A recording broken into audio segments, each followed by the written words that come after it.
Hello दोस्त, आज नई कक्षा इस क्लास में सर पार्ट 2 पढ़ाने वाले हैं हम।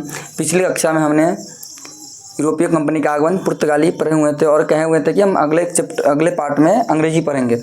अंग्रेजी ना पढ़ के हम छोटे छोटे टॉपिक को पढ़ेंगे और इससे पहले छोटे छोटे कंपनियां आई थी जो भारत पे शासन किया था, वो उसको हम बारे में पढ़ेंगे और पढ़ने के बाद हम अंग्रेजी जो बड़ा चैप्टर पढ़ेंगे जो 1947 तक रहा, उनका शासन पढ़ेंगे हम लोग। तो फिलहाल हम जो पढ़ने वाले वो डच पढ़ने वाले हैं। यह है जो डच है। डच आया भारत में, जैसे डच आया भारत में तो पहले तो पुर्तगाली आया भारत से 60 गुना लाभ कमाने का। जब भी वो यूरोप गया तो देखा, डच लोगों ने देखा कि ये बहुत सारा लाभ कमा रहा है। इससे देखा कि हम भी भारत के साथ व्यापार करें और भारत के साथ व्यापार करके भारत से व्यापार करें और अपना भी विकास उद्योग धंधा आगे बढ़ाए। तो डच आया तो पहले आया वो कलकत्ता में आया, लेकिन उन्होंने पहला कोठी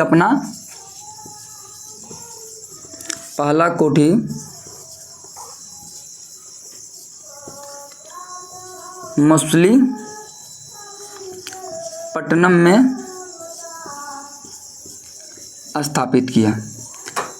मछलीपट्टनम जो हम आपको दिखा रहे हैं भारत की मैप के थ्रू,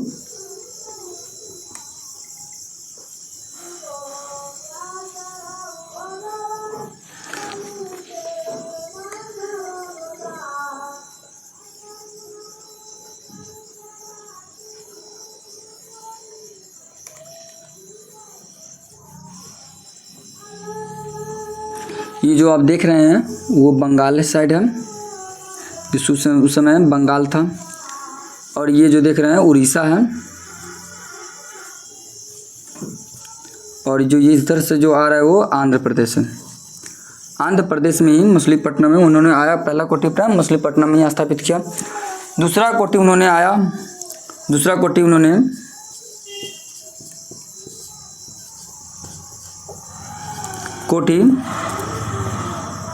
पुलिकट में स्थापित किया।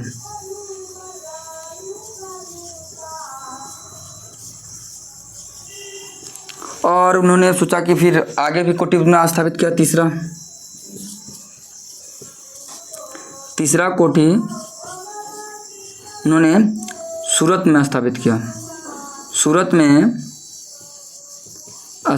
उन्होंने सोचा कि हम बंगाल पे जो देख रहे हैं आंध्र प्रदेश, जो बंगाल की खाड़ी है, यहाँ पर मेरा शासन होगा। फिर ये केरल के नज़दीक है, इन्होंने यहाँ पर पुलिकट पर अपना शासन स्थापित किया, अपना कंपनी स्थापित किया। और फिर तीसरा उन्होंने सूरत में स्थापित किया। सूरत जो आज का क्या है, गुजरात में है। उन्होंने गुजरात में अपना कंपनी स्थापित किया जिससे वो व्यापार धंधा चल सके। उन्होंने भारत की अपेक्षा उन्होंने विदेशों पर ध्यान दिया, जैसे Indonesia, Malaysia, Thailand, Myanmar. Bharat की अपेक्षा उनको वहाँ पे ज़्यादा दिलचस्पी थी। उन्होंने भारत में शासन की, उन्होंने कंपनी व्यापार अच्छा किया, परंतु इससे ज़्यादा वर्चस्व अंग्रेज का हो गया। अंग्रेज़ों ने डच को बेदरा का युद्ध 1759 में हुआ, जिससे डच हार गया। जिसे डच हारने के बाद उसका भारत की तरफ से मुंह मोड़कर उन्होंने विदेशों की तरफ ज़्यादा ध्यान दिया। जो भारत के मैप के अनुसार देखा जाए तो ये वाला म्यांमार हुआ, ये जो देख रहे हैं वो अंडमान निकोबार है, और ये देख रहे हो यहाँ से जो देख रहे हो वो इंडोनेशिया है, यहाँ मलेशिया है। उन्होंने वहाँ पे ध्यान दिया, भारत की अपेक्षा उन्होंने विदेशों पे ध्यान दिया और भारत से उसकी अपना सारा कंपनी लेकर उन्होंने मलेशिया, इंडोनेशिया, जकार्ता चला गया। इससे डच कंपनी का यहीं पर समाप्त हो गया। अब आगे जो पढ़ने वाले वो फ्रांस पढ़ने वाले जो 17वीं शताब्दी में आती है। और जो फ्रांस के पढ़ेंगे वो फ्रांस और अंग्रेजों में युद्ध कैसे हुआ, किस कारण से युद्ध हुआ, क्यों हुआ, इसके बारे में हम आज जो पढ़ने वाले हैं। फ्रांस।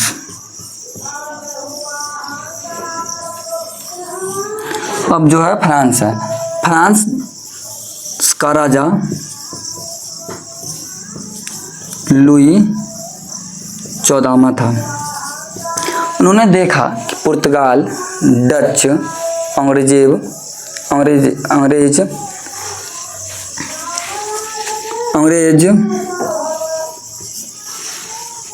भारत आकर व्यापार किया, बहुत सारा लाभ कर वहाँ पर यूरोप में जाकर 60 गुना लाभ, जो कंपनी भारत से आ रहा था वो बहुत सारा लाभ वहाँ पर जाकर यूरोप में जाकर कमा रहा था, जिसे देखकर फ्रांस को भी आकर्षित हुआ। फ्रांस के राजा बोले कि तुम लोग भी जाओ भारत जाकर व्यापार करो।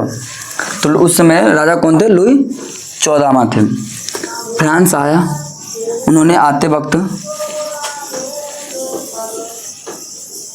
ये जो भारत का गुजरात का एरिया है, गुजरात, इसमें सूरत था। सूरत में उन्होंने पहला कोठी स्थापित किया, पहला कोठी सूरत में।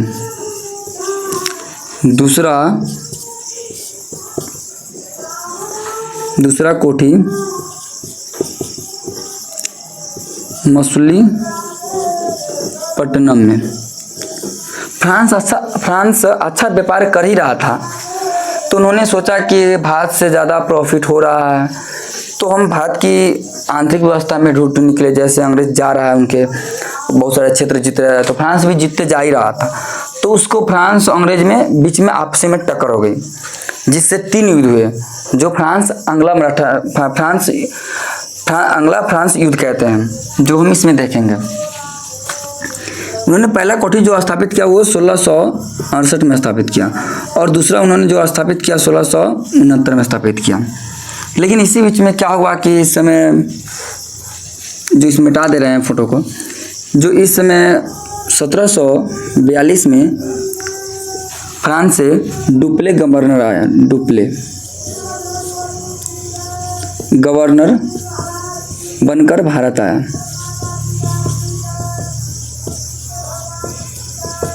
ये ऐसे माना जाता है कि डुप्ले बहुत अच्छा था, उन्होंने फ्रांस को अच्छा व्यापार लाभ दे रहा था। उन्होंने अंग्रेज से लड़ाई लड़ी, लेकिन बशर्ते उन्होंने ज़्यादा पैसा खर्च होने के कारण फ्रांस इसे वापस बुला लिया।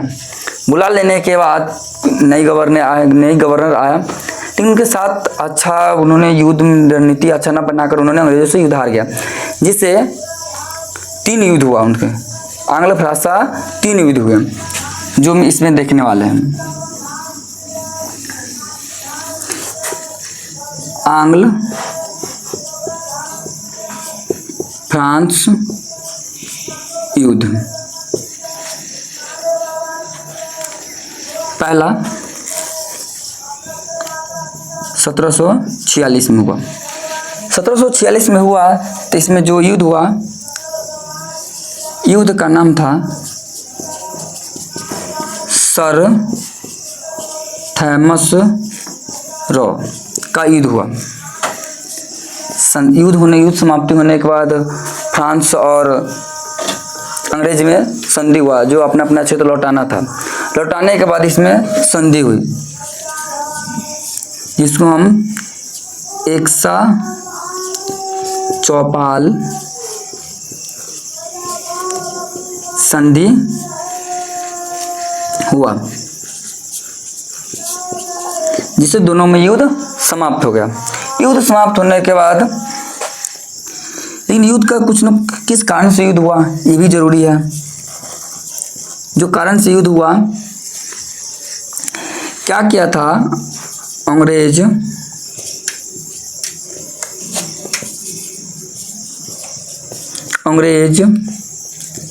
फ्रांस का नौसेना अपने कब्जे में ले लिया। इससे क्या हुआ, एक्सला चौपाल संधि हुई, जिससे सबका अपना अपना क्षेत्र लौटाया गया। फिर क्या हुआ, उन्होंने फ्रांस जाकर कर्नाटक, हैदराबाद से दोस्ती कर लिया, और मराठा और अंग्रेज भी जाकर मराठा से दोस्ती कर लिया। दोस्ती करने के बाद उन्होंने दूसरा युद्ध हुआ।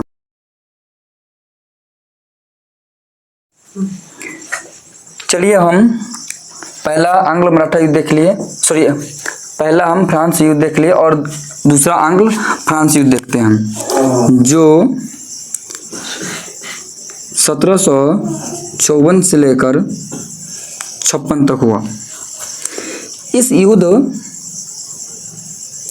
का कारण हैदराबाद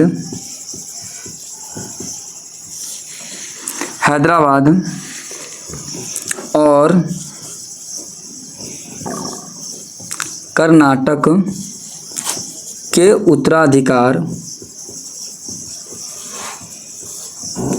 के लेकर हुआ।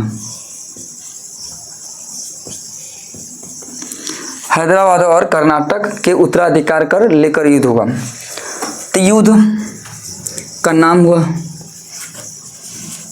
युद्ध का नाम जैसे अंबुर का युद्ध हुआ।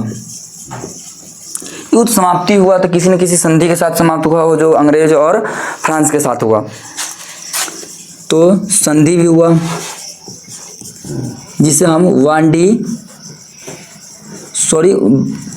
पांडिचेरी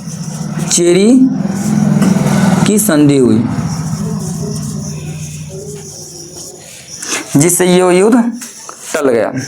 फिर जिससे इसमें भी ज़्यादा हानि फ्रांस को हुआ और अंग्रेज को तो कम ही हुआ, लेकिन सबसे ज़्यादा फ्रांस को हुआ।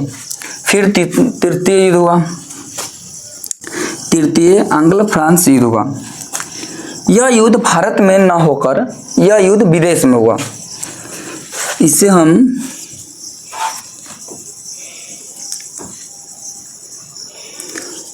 वांडी,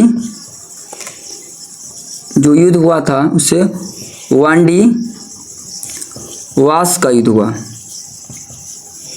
यह स्पेशली भारत में ना होकर ये विदेशों में हुआ। जब विदेश में युद्ध हुआ तो भारत में भी होगा। भारत का भी कॉलोनी होती, अंग्रेज का भी कॉलोनी भारत में है और फ्रांस का भी कॉलोनी भारत में है। तो सोचा कि वो विदेश में वहाँ पर लड़ रहे थे तो ये लोग भी अपना यहीं भारत में भी लड़ने लगे। तो ये युद्ध जो युद्ध हुआ वांडीवास का युद्ध हुआ, ये संधि भी होगा वहीं पे होगा। संधि हुई, पेरिस की संधि हुई। यह युद्ध का नाम सप्तवर्षीय हुआ, सप्तवर्षीय युद्ध। इस युद्ध में फ्रांस की हार हुई और अंग्रेज जीत गए। आज की क्लास मेरा इतना ही तो होगा। इस क्लास का मुख्य उद्देश्य है कंपटीशन वाले जो भी स्टूडेंट होंगे, जो भी दोस्त लोग होंगे, वो सब देख सकते हैं। साथ ही साथ क्लास 12th के भी लोग, 12th का स्टूडेंट भी देख सकते हैं, पर उतना उनके लिए है नहीं वो।